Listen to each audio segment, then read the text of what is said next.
Yanda ake trading din binary option based on price action, a nan zan tafi da bias na samu rejection okay, na samu rejection na tafi da bias a nan.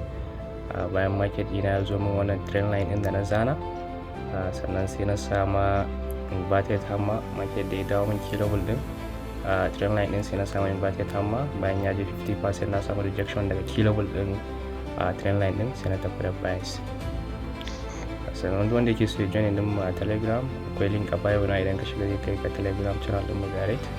Kuma yanda bias yake pushing daga daidai key level ɗin, so bari mu jira mu ga me market zai yi a nan.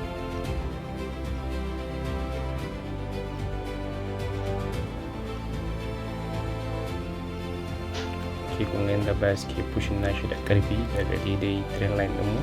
Bayan mun samu strong candle wato inverted hammer, sai bias ke pushing nashi up. Gashi na wannan har ya bamu riba, so aka ake trading based on price action.